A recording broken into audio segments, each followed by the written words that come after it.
excited to have Dr. Ona Brown on. As I mentioned previously, she is going to be at convention, which is super awesome. I love being able to talk about that.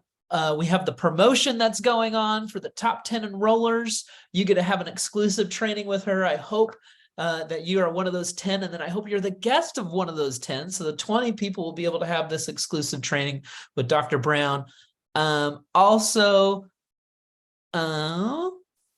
Again, she's on our board. Isn't that amazing? She's on our board, which means we get to glean the leadership that she has so that she can steer us on those things. So thank you so much for hanging on with us. Dr. Brown, are you there? I'm here. Can you hear me? Yes. Thank you so much for joining. Thank you so much, Scotty. My apologies, and I'm glad to be here. Yay. How's everyone doing? Give me a heart, give me a wave, give me something. I can see it. I can see the smiles. And I'm just grateful to be in this land called living, the land of the living. Every single day, it's about getting into gratitude, being grateful for this thing called life. And we're living in a time now where we realize more than ever that life is so fragile. And there's so many different twists and turns and ups and downs and valleys and peaks and challenges. If there's anyone that's going through a challenge right now, we just really want to reach out to you and send you some love right now. Everyone, it's about us coming to this space and being able to help one another, encourage one another, and uplift one another. And so one of the reasons why I think that it's so important for us to keep our minds stayed on God and keep our minds centered and keep our spirits in a place of peace is because we have to, in this day, know that if we're not doing that, we can easily lose it. We can easily slip into depression. We can easily slip into fear. We can easily slip into anxiety. This is a part of this thing called life right now. So I want you to understand that even though you might have these challenging moments, it's okay. Let me just hear you say it's okay. It's okay. You don't have to be perfect. You don't have to have it all together. You don't have to be someone that's just, just able to deal with everything in life and not have anything going on in your world. I think that oftentimes when I used to do trainings around the world, one of the things I would say to people is, listen, if there's anyone perfect in this room, please levitate to the front so you can show us all how to be perfect. and no one ever levitated to the front, surprisingly, for some reason. So what that told me was that we're all a work in progress. We are all in this thing called life, learning how to get better, learning how to improve our state of mind, our state of being. What does the scripture say? Be not conformed to this world, but be transformed by the renewing of your mind. So that means that when we have these type of challenging things that are happening in the news, we have all these different unexpected twists and turns in the family. Sometimes your children are acting like they don't have good sense, and you're like, what planet did they come from? When you have all these different things going on with your body, you have things going on with your bills, you have things going on with your job or with your business, whatever's going on, I want you to be able to center yourself. I want you to be able to get still and go within.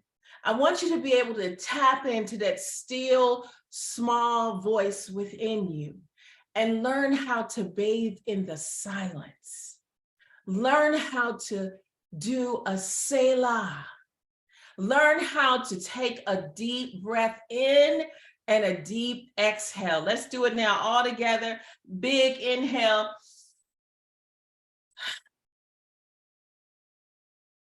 Again, inhale.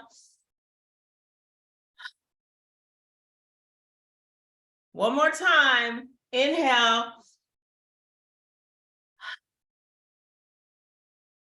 See, oftentimes we're not even utilizing the gift of breath.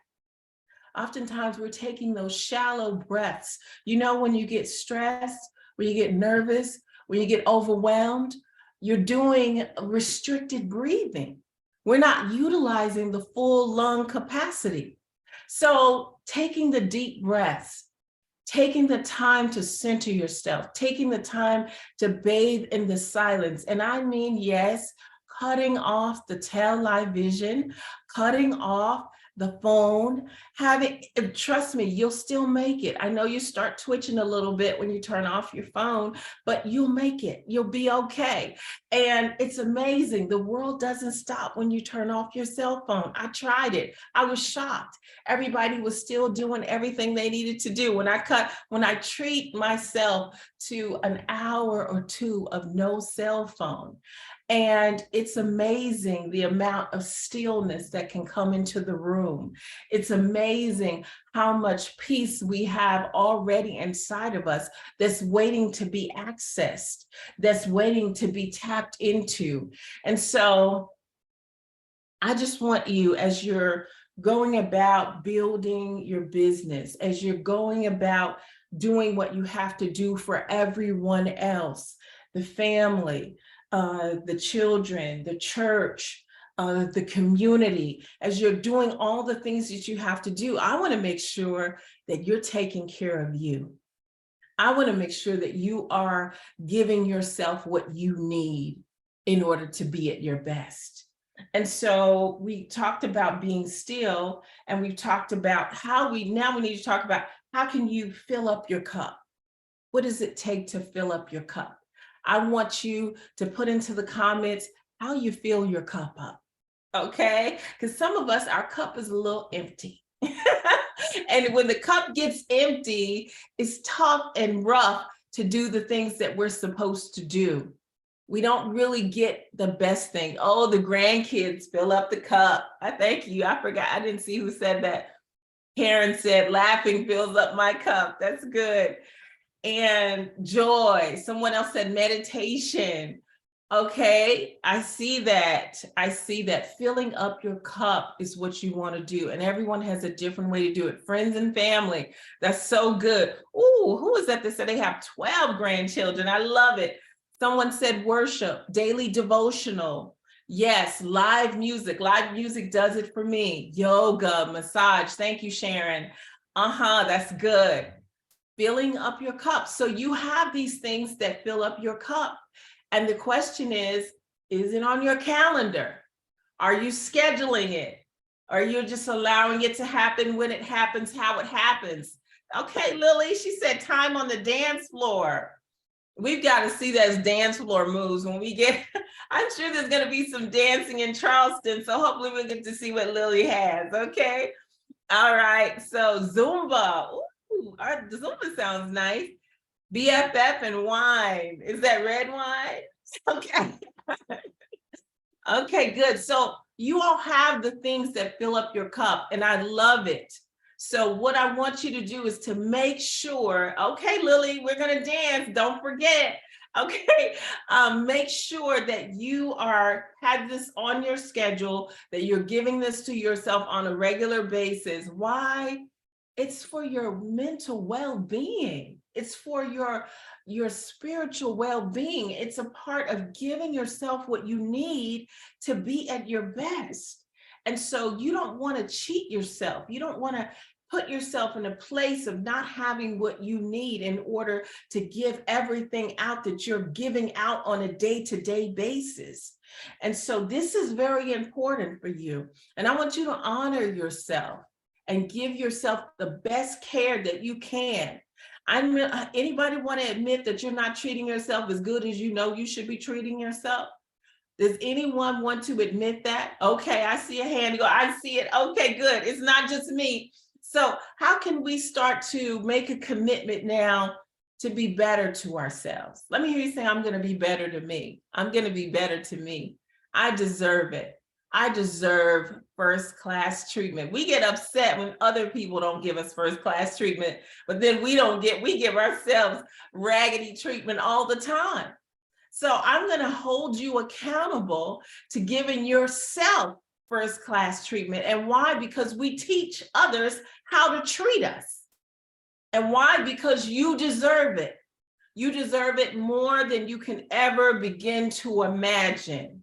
The fact that you're still here, the fact that you're still fighting, for what you know is right. You're still building, you're still dreaming, you're still growing, you're still giving, you're still supporting, you're still uplifting. You're doing all these amazing things in life. And so it's important that you give yourself the best. Let me hear you say, I'm worthy. Put that in there, put that in the comments. I'm worthy, I'm worthy. I'm worthy of the best treatment. I'm worthy of the good things in life. I'm worthy to give myself the things that fill up my cup. I'm worthy to be able to laugh and to glow and to shine. And guess what? I don't know what's coming in this thing called life, but I know I can handle it better when I have joy in my heart, when I have peace in my spirit, when I have a smile on my face, when I've taken good care of myself, when I've done the things that I need to do for me, then I have more to give to my community, to my family, to my church, and I am able to give from a different place. So I'm not depleting myself, I'm giving from the overflow. And so you're getting the best of me because I've given the best of myself to myself. And that's why you get to participate in this beautiful experience of greatness and love and joy and power. So you owe it to yourself to not only fill up your cup, but to make sure that you focus on you. Make you the main thing, the main event. This sounds a little selfish. This sounds a little awkward, especially for us nurturing women. But trust me on this, it's a good thing when you can make you the main event. When I say the main event, there's God, right? At the top, and then there's you, right? That's God, and then there's you. So what does that mean? That means that you are tapping into that special space and you've given yourself what you need in order to be in this place of greatness and power. In order for you to shine your light in such a way that people say, look, I don't know what you're doing. I don't know what you're taking. I heard you say something about that thing called Zenith, but listen, I need some. That's what you want, right? So I was thinking about, I cannot tell that story the way I was going to tell it. Let's just say there's this person, I'm not going to say who it is, it's a distant relative, and this person is always grouchy, mean, upset, mad at the world, and irritated. And this person is always trying to get people in my family to go to church with her, but no one ever wants to go to church with her. Why? It don't look like it's working for you, girlfriend. So I'm saying all of that to say, let's find a way to shine our light in the midst of the darkness. Let's find a way to spread the love, to spread the peace, to spread the hope, to spread the light, the goodness. And know that as you're doing that, you're an ambassador and a representative for the things that are good in this life. And we need that now more than ever. We need that now more than ever. Every single day, there are unexpected twists and turns. Every single day you wake up, you're opening 2 prizes, and it's called your eyelids, right? And then you get to jump out of your bed and make your way into the day. And so, yes, make it, I like that. Margie said, being an ambassador of good. Just imagine if more of the people in the world decided to be an ambassador of good. There's the saying that I've loved for years, and it says, evil prevails when good men and women do nothing. I'll repeat that. Evil prevails when good men and women do nothing. One thing I've always said, for some reason, if you look into society, and no judgment on anyone, but you have the people that the drug dealer is dealing drugs every day. The gang members recruiting gang members every single day. there are abusive people that are participating in domestic violence every single day. You have people that are dealing with verbal abuse every single day. And so all these toxic, negative things that are happening in life, if we're not doing our good, if we're not shining our light, if we're not making that phone call to that person that needs a call to hear your words of encouragement, to hear, I was thinking about you. How many of you ever gotten a call and someone said, I was thinking about you, you were on my mind, and I just wanted to know how you were? How does it make you feel? It makes you feel valued. It makes you feel special. It touches your heart. There's someone that you need to call that you haven't called. I don't know who I'm talking to. That's between you, but you and the person you need to call. But there's somebody that you probably have needed to call for a while. You haven't called them, or you may need to take them out to eat. Or back in the day, my great grandmother, when she would think about somebody, she would make a pie for them, or she would make a cake for them, or she might just have them come over and have a cup of tea and crumpets, something very sweet. This was the good old days when people didn't have to have an appointment to come to your house. This is when we were real communities and real families, and everybody worked together and helped each other. I think in this society, we've become such solo people, and we become so isolated. And I remember one time a family invited me to their home for dinner, and I was really surprised the way the children came and fixed their plates and all went to their individual rooms, because they all had individual computers and all had individual televisions. And so everyone just scattered to go have this meal in separate places. And I said, wait a minute, I know this might be old school and crazy, old fashioned, but I would prefer that we leave the phones in the rooms and that everyone come and sit down and eat and talk together and actually look at each other and actually break bread together and actually share a story or two, a laugh or two, or maybe a tear or two. But it's about the communion. It's the togetherness. So I don't know if I'm talking to someone here that spends a lot of time alone. I just want to encourage you, because loneliness is not good. It's unhealthy for us. And I want you to find a way to make yourself more friendly and make sure that you are doing things to put yourself around positive, loving, encouraging people, which is why you got to make sure that you are in Charleston. Why? Because it's going to be loving, good-hearted people that's going to be there fellowshipping together, encouraging one another, uplifting one another. And whoever needs to make that phone call, make that phone call. Call that person that's on your mind and let them know that they are valued. Let them know that they are loved. And anyone on here that needs to do some forgiveness work, do the forgiveness work. Because when you hold on to it, it's toxic to you. You're not hurting that person, you're hurting yourself. So release it and let it go. It's not worth it at the end of the day. When you forgive, you'll also be forgiven. None of us are perfect. All of us have had mistakes. All of us have dropped the ball. But at the end of the day, we're all divinely and wonderfully made. We all have the potential to be simply amazing and beautiful. We are amazing and beautiful, and we've only scraped the surface of the potential of what we have inside of us. And repeat after me, put this in the comments. It's never too late. It's never too late. Now is the time. Now is the time. Put that in the comments. Now is the time for you. Don't feel like it's too late for you to start over. Don't feel like it's too late for you to learn how to love. It's not too late for you to learn how to forgive. And it's not too late for you to have good, healthy, loving relationships to help you through these challenging times that we are living in. You need it.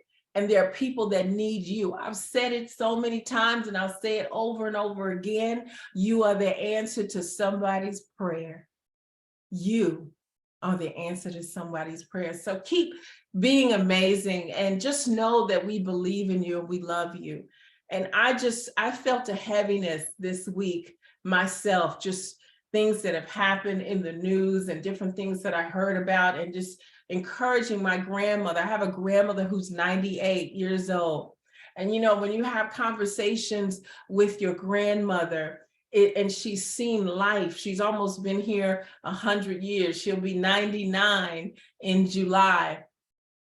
And she talks about the way times have changed and the things that we are looking and facing in this thing called life. And she said, I have to just hold on to God's unchanging hand. That's what we all have to do. And we cannot become worrywarts. We cannot become negative. We cannot become toxic and pull down and allow the state of the world to pull us out of who we are here to be. So I encourage you to keep shining, keep being amazing, keep being what you were designed to be, and make yourself the most amazing week ever. How do you do that, Ona? That's easier said than done. Well, you give yourself the things that fill up your cup. And when you're giving yourself the things that fill up your cup, then you reach out to the people that give you joy, and you share joy and fellowship with them. And then you do the things that you love in this life that you're passionate about. And you reach out to people and help somebody. Why? Because when you help someone, you help yourself. And what you give is what you get. So thank you, and keep shining. Be amazing, okay? Blessings. Keep your head up. Thank you. You're the best. Bye-bye.